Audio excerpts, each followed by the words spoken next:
Hey guys, it's me Paco, and you're watching Bad Witch Books. Hey guys, so today we're going to be doing my April wrap-up. It is the last day of April as the time I'm filming this, and I can't believe that April is already over. I say that every time I do a wrap-up in TBR, but it's just like, where did the fucking month go?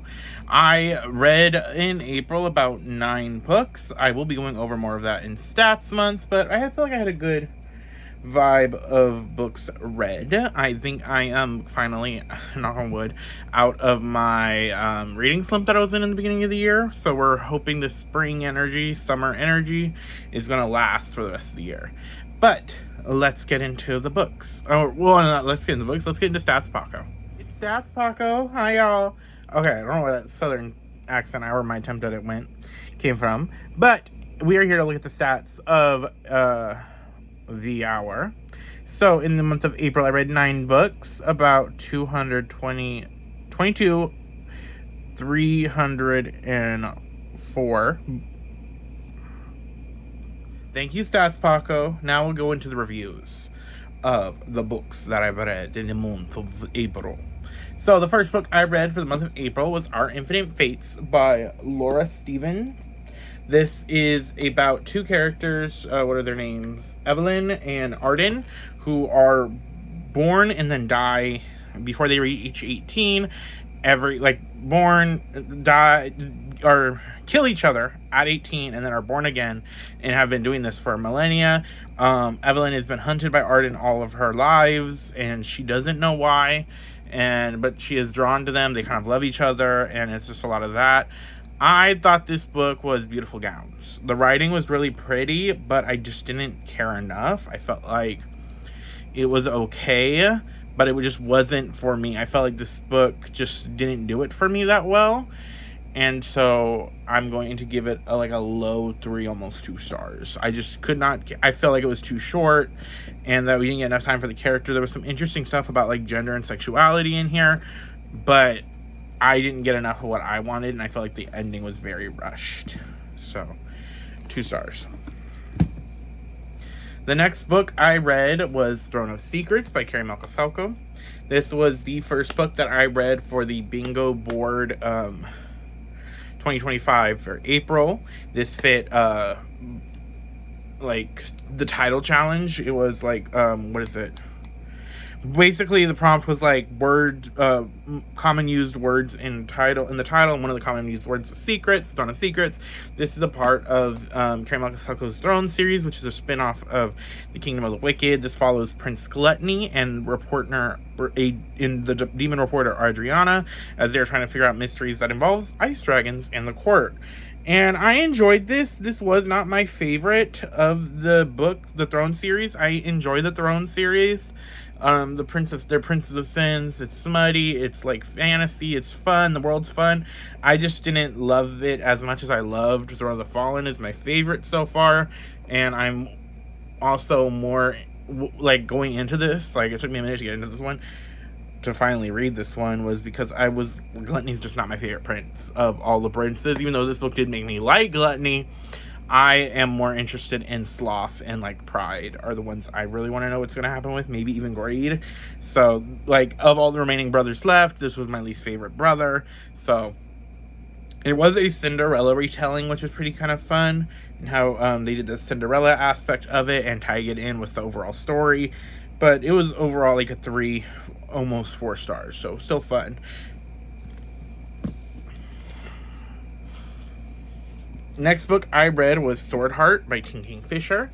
This book follows our main character's name, Hala, who basically she's inherited everything from her husband's great uncle that she was taking care of, but the family is hell, fuck that.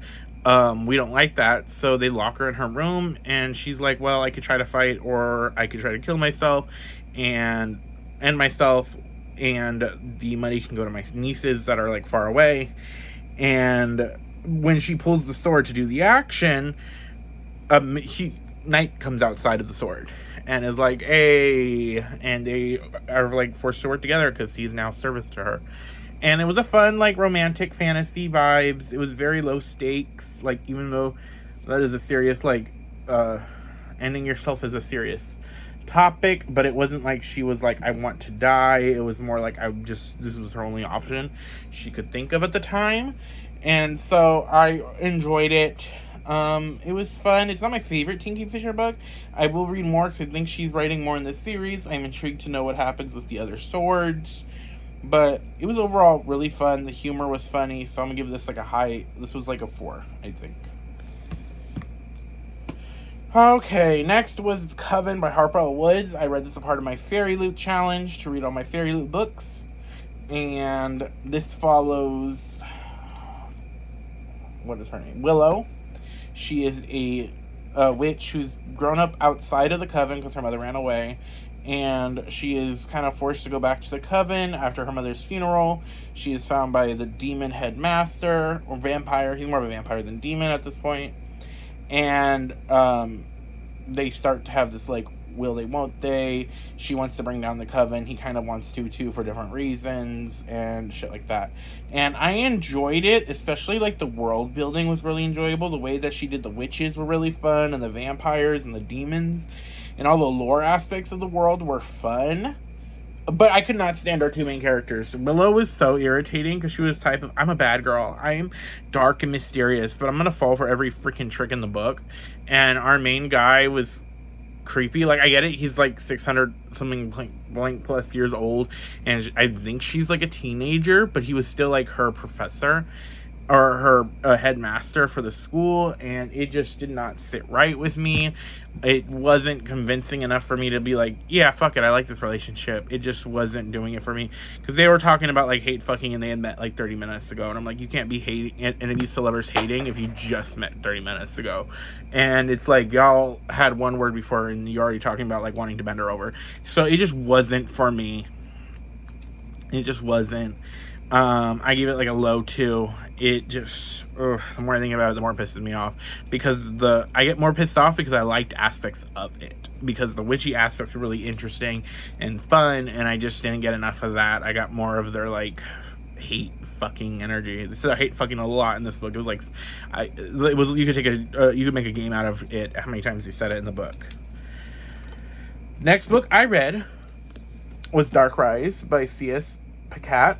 This is about Will, who is on the run from these people who killed his mother, and he finds help from the Stewarts, who take him in, and they tell him he is the descendant of the lady who defeated the Dark King years ago, but the Dark King is trying to come back, and that is who the people that killed his mother are, and shit happens, like, from there. And I enjoyed this. I thought the world was pretty fun. I thought our characters were pretty interesting. The ending was really cool, and how they did the Chosen One trope was fun. And I'm very excited to get into more. I can tell that this character, C.K. Picasso, has a type of mean, evil blonde twinks from the other book I tried to read by them and this book. But I am intrigued to read more. I give that 4 stars. Next, we have An Honored Vow, which you guys should be getting a series review of. This series should be the next video that comes out from me. But An Honored Vow is the final book in the Halfling Saga by Melissa Blair. This follows Kara as she tries to lead the rebellion against the kingdom in the final battle. This was really good. There were moments that wasn't even the end that were making me want to cry. Listening to the audiobook of this is really good. I am happy that I'm done with the series. It wrapped up nicely. You guys, I'm going to try to get a full series review out by next week. Don't quote me on that. By the end of the month, for sure, you guys will get a full series review. So then, and I also read this. This also fit the prompt for the bingo board, fantasy board for, boop, boop, boop, boop, boop, boop, boop, boop, boop, boop. It fit the prompt for completed last book in a series. Next book I read was A Feather So Black by Lyra Sleene. This is a Swan Lake retelling where the princess, a bunch of years ago, was replaced by a changeling. The changeling is raised by the queen to be like her top agent, and she one day sends the changeling to go get the princess back, who has been turned to a swan in the day, and has a dark, broody overlord like Fey Lord attached to her. And I really enjoyed this. The Fey were fun. The our main character, I can remember her name, Fia. FIA, I believe is her name. But I really enjoyed this. I did have to like switch. I was gonna listen to the audiobook of this, but the Irish accent just was distracting me, and so I had to switch to physically reading another copy of this. But I really enjoyed this. This is the Fairy edition, but I read this for a book with parts. This has, I think, 4 parts to it, so it fit that prompt, and I thought this was really fun. I will be continuing the series. 4 stars.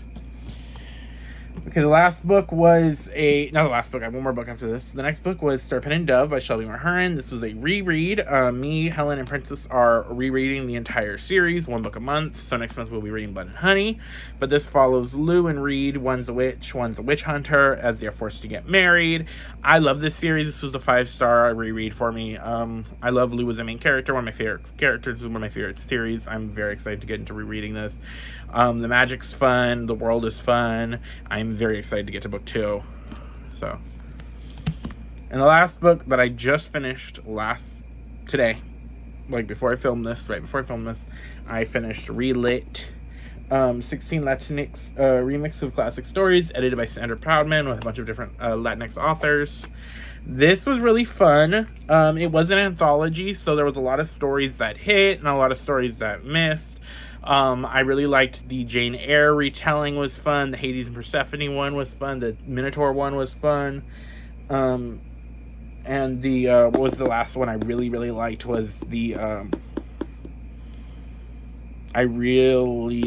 Great Gatsby one I really liked. So there was some fun retellings. There were some that were good, that they just didn't stick out as much as the ones I mentioned stuck out. And it was fun to see all these fairy tales with the Latinx twist, with these characters, these classic stories and how they tweaked it. It's an anthology, so I really don't like rating anthologies just because there are so many different moving stories. So it's hard to like give it a solid rating. But it was a really fun rating, and it was edited by Sandra Proudman. She also had a story in here which was really good. It was the last one, and I really enjoyed it. So yeah, that's what I read for the month of April. What did you guys read? Like, comment, subscribe. I try to post new videos every Friday. If there's a vlog, there will be a vlog on Wednesdays. Not all the time, but sometimes. And I think that's it. And I will see you guys next time. Bye!